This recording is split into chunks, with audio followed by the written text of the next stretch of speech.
What's going on, guys?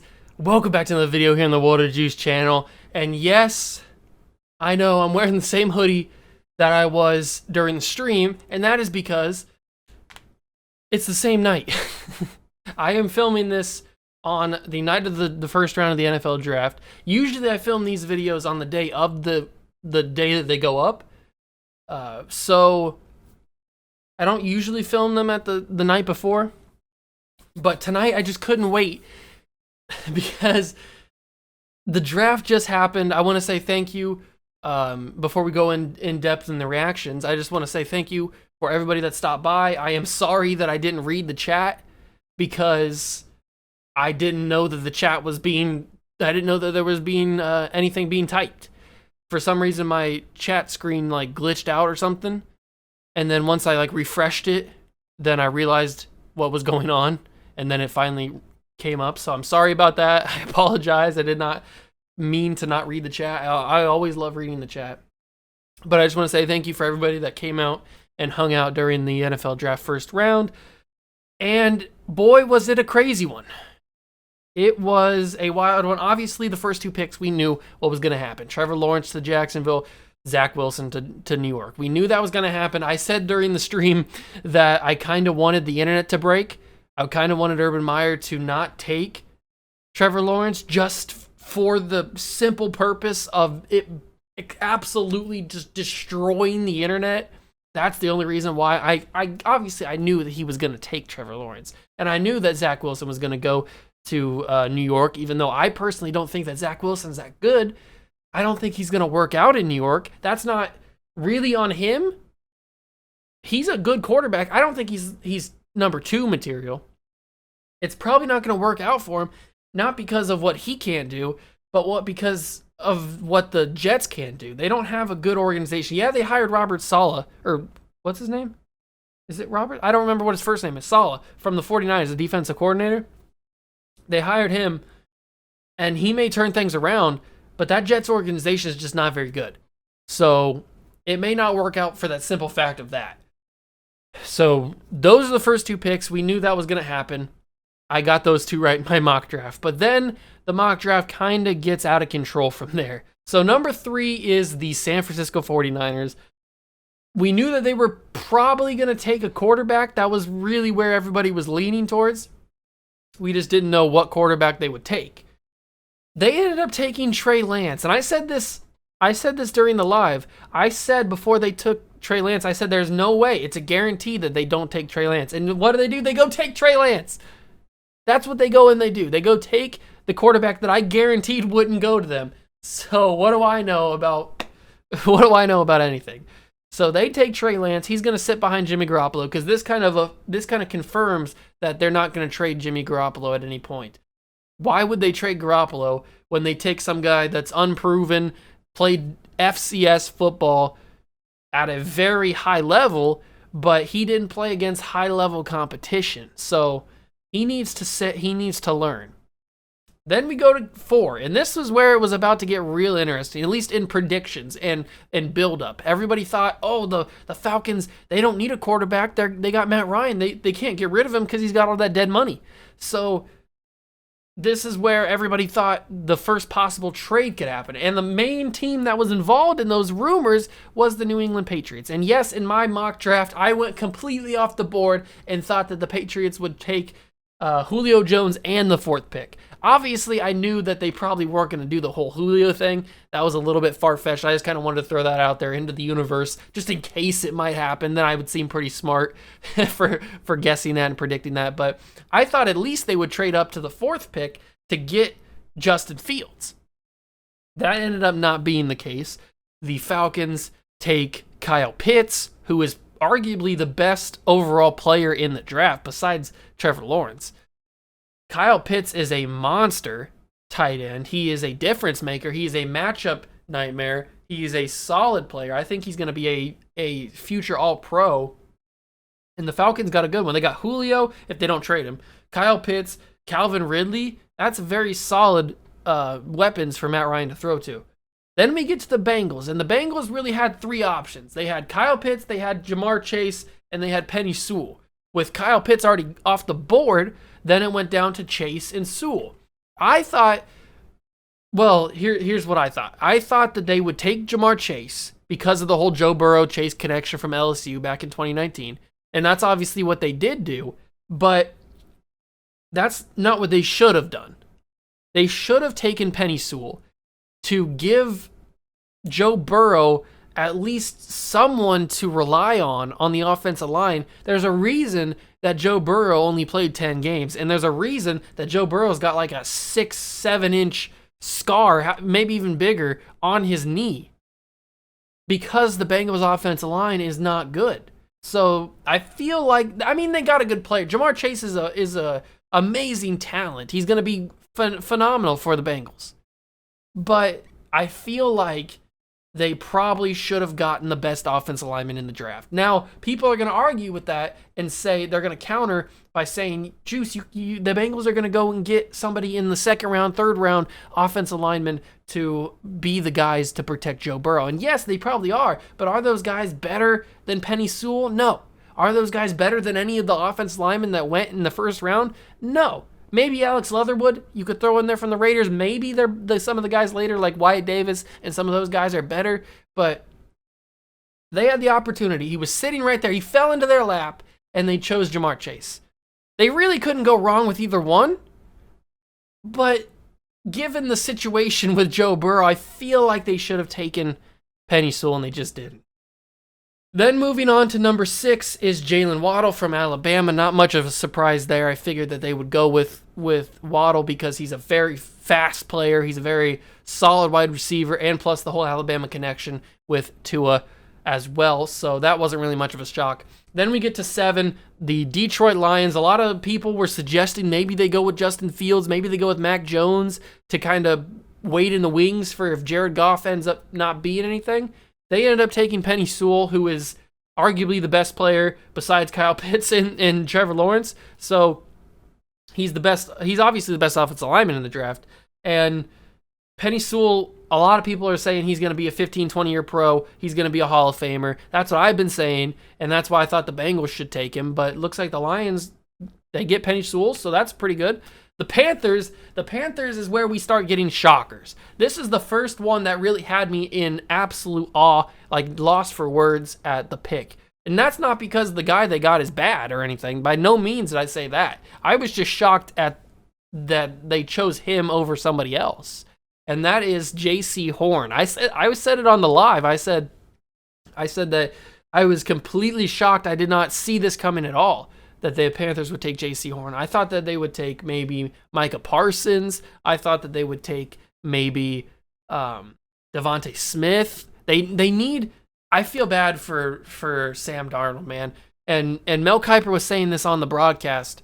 He was saying that the Jets did nothing to help Sam Darnold, and that's one of the main reasons why Sam failed in New York. And that's probably one of the reasons why Zach Wilson may fail in New York. But the Panthers had the opportunity to get Sam Darnold, either a wide receiver and offensive lineman. Rayshawn Slater was still there. They could have gotten him. They could have gotten Devontae Smith, and yet they go with J.C. Horn, who, in my opinion, was the second corner off the board, not the first one like Patrick Surtain. I had Patrick Surtain higher than J.C. Horn, but they chose J.C. Horn. And I don't really know a lot about. I didn't watch a lot of South Carolina football this year, so I don't really know a lot about J.C. Horn. I know he's a very solid player, but is he really going to the right situation in Carolina? I don't know. Then you got number 9, the Denver Broncos taking Patrick Surtain. There was a lot of rumors going around they might take Justin Fields because they need a quarterback. Are they really set in stone with Drew Lock? I don't think they should be, because I don't think Drew Lock is that great of a quarterback at all. But they ended up going with the corner, Patrick Surtain. Fine. It's all right, I guess. Eagles trade up with the Cowboys, which was a real shocker. I did not see this coming at all. I didn't think that the Eagles would trade up for anything, let alone trading up with a division rival in the Dallas Cowboys. They trade up because they wanted to get the Heisman Trophy winner Devontae Smith, who I think is the best wide receiver in this draft. Jamar Chase is right there at like 1B if Devontae's 1A, but they get Devontae Smith, a steal of the draft probably, in my opinion. And then we move to number 11. Number 11, the Chicago Bears. Bears. They take Ohio State quarterback Justin Fields. They trade up to get Justin Fields. I knew the moment that the Bears traded up that that's who they were going to get. I knew the second they traded, I was like, oh no, they're going to get Justin Fields. The Patriots didn't even have a chance. They could have traded up with the Broncos. They could have traded up with the Panthers, but they didn't. They waited. And the Chicago Bears got Justin Fields, who I think is better, obviously, than Mac Jones. I'm happy that he went higher than Mac Jones. And the Bears got an absolute steal. They got the second best quarterback in this draft. He's better than Zach Wilson. He's better than Trey Lance. He's better than Mac Jones. They got Justin Fields, who is the second best quarterback in this draft behind, and it's very close with him and Trevor. I would put it like right here. It's like right there that they are that close between him and Trevor. So the Bears get an absolute steal. Then we get to 12 with the Cowboys, who traded back with the Eagles, and they take Micah Parsons, arguably the best defensive player in this draft. Sat out last year. I like Micah Parsons. I think he's a solid player, so they get a steal with him. Then the Chargers get Rayshawn Slater, the second best offensive lineman in this class from Northwestern, so he goes to LA to protect Justin Herbert. That's a very solid pick from them. Rayshawn Slater is going to be a big piece to what they're trying to do there in LA with the new coach and everything. I don't even know who their new coach is, to be honest. I forgot, but I was a little bit shocked. I said this on the live. I was a little bit shocked at how small Rayshawn Slater was. He was 6'4", 306 or 304 or something like that. He wasn't really that big. He's kind of lanky a little bit for an offensive lineman. He's got long arms, but I don't know. 6'4" just seems like a little bit small for a left tackle or for an offensive lineman in the NFL. So who knows how he's going to play in the league, if he'll last. I think he's a solid player. Who knows how it's going to work out, though? Nobody can really tell. Then you get to 14. The Jets trade up to get another player. They obviously drafted Zach Wilson at 2. Now they have 14th pick, and they take Elijah Vera Tucker from USC, the offensive guard, who will work very well in that system. And they get somebody to protect Zach Wilson. So something that the Jets didn't do for Sam Darnold, they do for Zach Wilson. So maybe getting Vera Tucker and adding him to the offensive line will help out Zach Wilson. Who really knows? I don't know. And then number 15, the New England Patriots. They didn't trade up. They sat back, biding their time, like the Patriots always do. They always seem to know exactly how to work the system. Belichick is just a god at reading the situation and knowing the right move to make. And at this point, the right move was not to make a move. So once Trey Lance goes number 3 to the 49ers, Belichick knew right then at that moment that Mac Jones would fall into their lap. So they didn't have to trade up. They didn't have to give up any of their assets to get Mac Jones. Obviously, Mac Jones was the guy that they wanted from the beginning. They didn't want Justin Fields, or they would have traded up to get him, because they knew that Justin wasn't falling to 15. So they knew that Mac Jones would fall to 15 because the Cowboys don't need a quarterback, Chargers don't need a quarterback, and the Jets now at 14 don't need a quarterback. So they knew that Mac was falling, and he just fell right in their lap. Now, I will go more in depth on Mac Jones as a New England Patriot in my video up on Saturday when I do my reaction to the Patriots' first round and second round and third round picks and whatever else happens in that. So that's when I'll go more in depth on that. 16 is the Cardinals. They take Zaven Collins from Tulsa, a linebacker that I really don't know a lot about, so I can't really give you much reaction or examples of how he plays. From what I saw on the broadcast, he seems like a very quick player, very solid kind of. They were comparing him to Isaiah Simmons, who's also on the Cardinals, so I guess he can play multiple positions. He can rush the passer. He can play drop back and coverage. So he's a very solid utility guy. So I think he'll be pretty good. I just don't know a lot about him.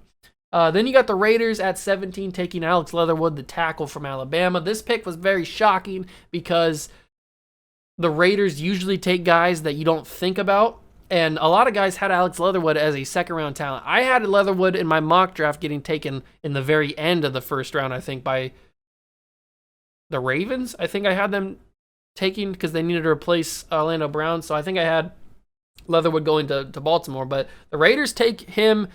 He could be good for him. I don't know. We'll have to wait and see how he works out. Moving on to 18, the Miami Dolphins. They've already taken. Who'd they take? They took Jalen Waddle. I don't know why I forgot that. And then they take Jalen Phillips. I said on the live that the Dolphins have a thing for the name Jalen because they took Jalen Waddle, and now they take Jalen Phillips out of Miami. He's really got a great story. He had to medically retire from UCLA because of a bunch of injuries. He gets cleared to play. He comes back, transfers to Miami, and gets to play one more season, has a great season in Miami, and now he's arguably the best pass rusher in this class.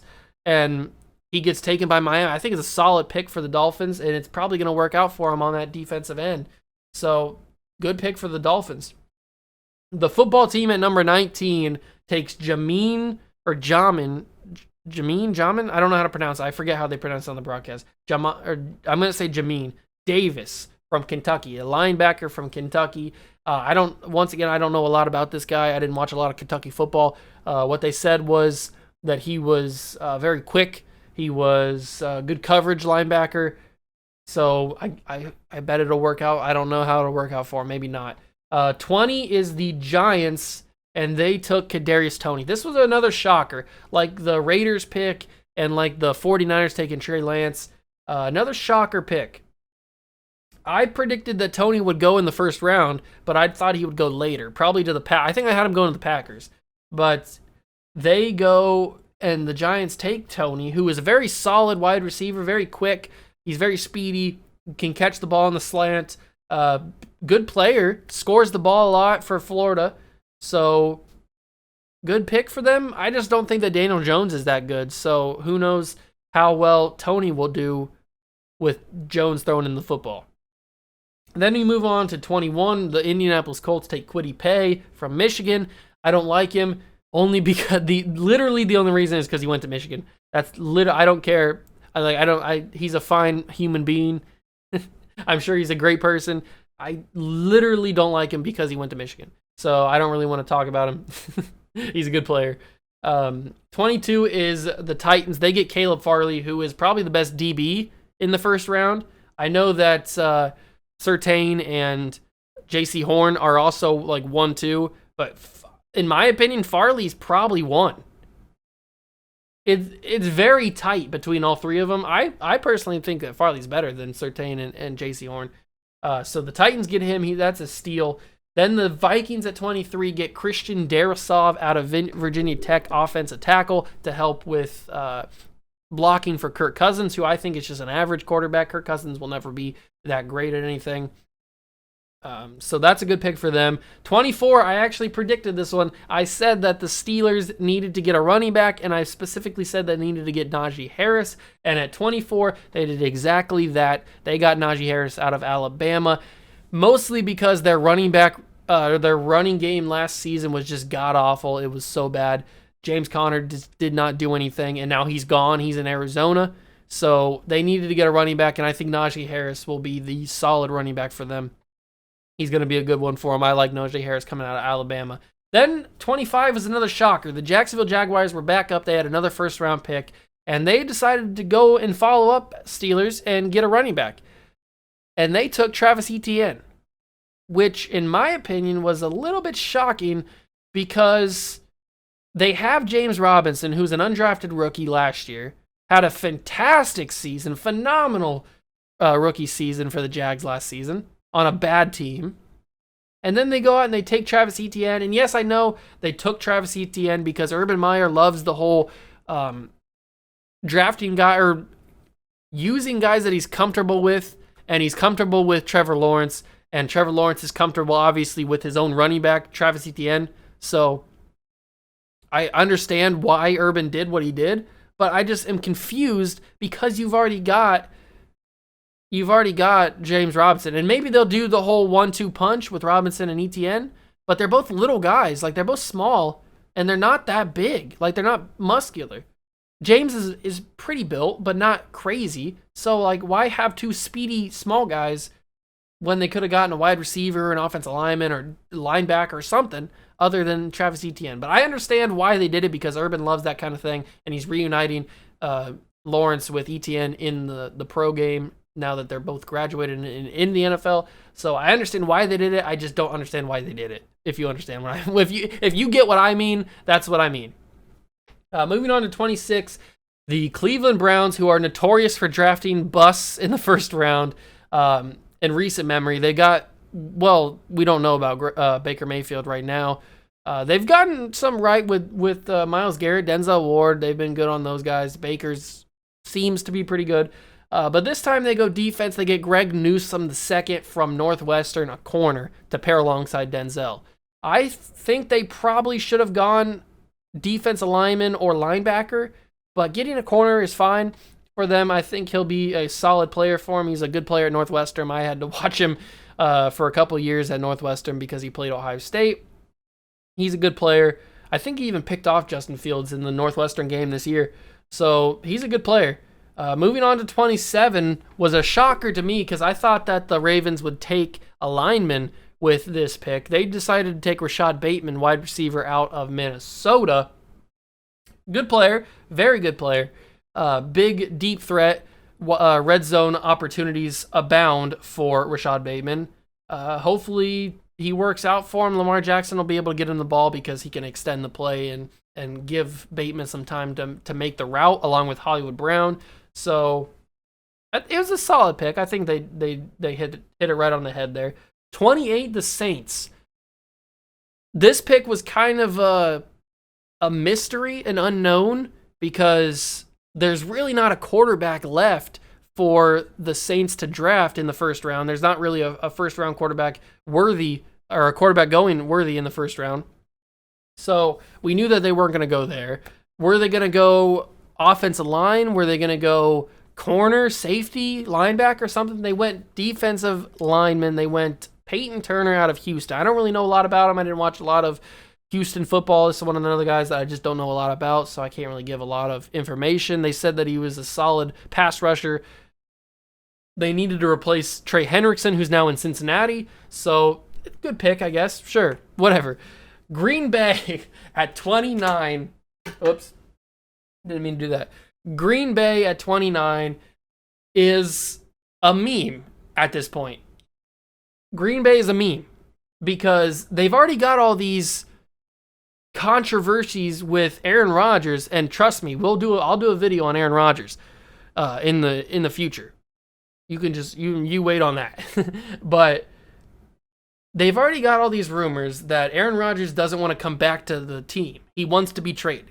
So they're already looking for partners to be traded. So if they don't want to trade him, at least soften the blow a little bit, maybe sweeten the pot just a bit by drafting an offensive weapon, maybe a tight end or a wide receiver or running back or something, just to give Aaron Rodgers a little bit more of an option to possibly stay, because you don't want to lose your Hall of Fame level quarterback. You don't want to lose a guy that's been with your team for 16, 17 seasons now. You don't want to lose that guy, the MVP of the league. But I think this relationship is fractured just too much. I think Rodgers will be not in a Green Bay Packer uniform when it comes to the start of this season. There's been some rumors that the Patriots were involved in a trade negotiations with the Packers. I don't think that's going to happen. Obviously, now with Mac Jones, I don't think it's going to happen. But I'll talk about all that in another video. Number 30 is the Buffalo Bills. They take Gregory Rousseau, another guy that opted out of the season this past season from Miami, pass rusher. Now, Jalen Phillips, his teammate, already got taken earlier by the Dolphins. And a lot of people think that Phillips is better than Rousseau. I think that Rousseau is better than Phillips because Gregory Rousseau is a freak of nature. He is a genetic freak, and I think he will be a solid pass rusher in this league, and the Bills got a steal. I wish he would have fell to the Patriots in the second round because I would have loved to have Gregory Rousseau on the Patriots. But the Bills get him, and now I have to see him twice a year, which makes me mad. 31 is the Baltimore Ravens, the pick that they got from the Kansas City Chiefs in the Orlando Brown trade. They take Jason Owe, linebacker from Penn State. He is very good. I've seen him a lot, and he is very good. Ravens got a good player. They once again ignored the lineman position. I thought if they didn't take it at 27, that they would take it at 31. They didn't.